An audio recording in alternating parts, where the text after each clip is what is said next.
with Alp Mehmet, who's chairman of Migration Watch UK, and they've just issued a brand new report showing that migration has been driving 90% of recent population rises. Extraordinary number. Alp Mehmet, thank you so much for joining us.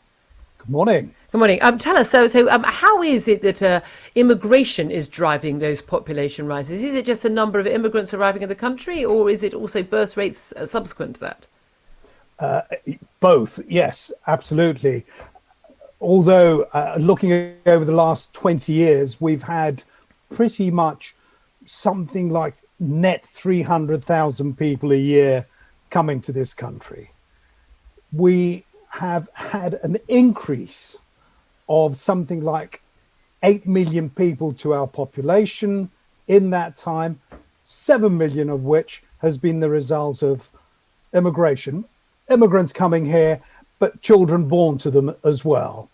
The percentages are extraordinary, frankly.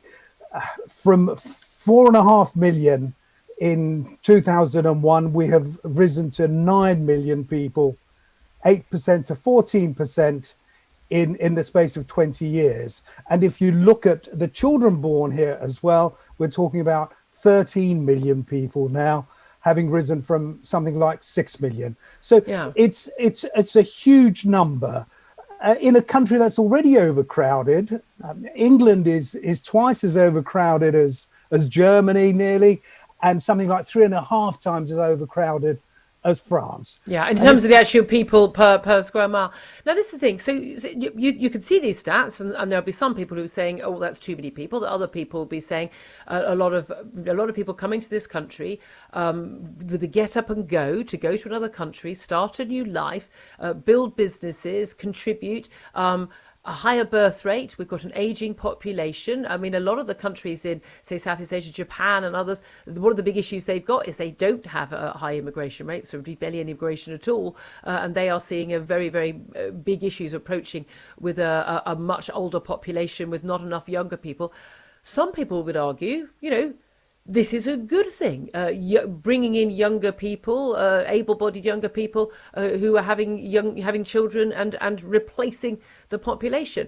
But even those who think it's a good thing, there are still huge issues that need to be addressed and dealt with in terms of provision of housing, transport, schools, healthcare, and the like, and huge pressures that result from that. Yeah, it's the scale and speed with which it is happening. And when 90%, as recently has been the case, of the increase in your population is the result of immigration, then clearly we've got to be serious about what happens with integration. What is going to happen in the future when gradually, and another figure, which is, it has to be said, the white British population of the country has fallen from 89% to 79% during that time. This poses risks for our cohesion, for the integration that we are all after. And that is what is put at risk by immigration at these sort of levels. And that's a particular issue for people who are coming from societies, from backgrounds which have very different, perhaps democracies, coming from different sort of systems, different cultures, different attitudes towards, say, for instance, the role of women, gay people, intermarriage and the like. And we have seen that, haven't we? We've seen some sort of parallel societies growing up with some communities. The trouble with this becomes a very difficult conversation to have. And even you saying, the white British population. Now, someone who's Asian or black is just as British as someone who's white. But as soon as you have that conversation, you can see people going, oh, help, oh, is this racist to have this conversation? But the key thing is, these are major demographic changes. They are happening on a very big scale and at a very quick pace. And they have an effect on society, they have an effect on public services, they have an effect on lots of aspects of our lives. And we need to be free to have an open, free and frank and honest conversation about them. Julia, you're absolutely right.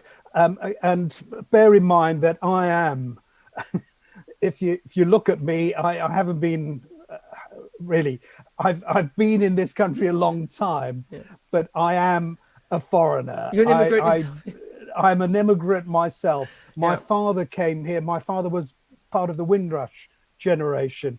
The fact is, it isn't immigration, and this is not about anything against immigrants. What we're talking about is the scale and the pace at which it's happening, and that's not in the interests of immigrants themselves either. That's what we want addressed, and we're producing a series of papers that will look at the detail in depth of the impact of this sort of scale and speed of migration. Yeah, indeed. Well, we'll talk to you about it, no doubt, many times in the future. Really appreciate you joining us.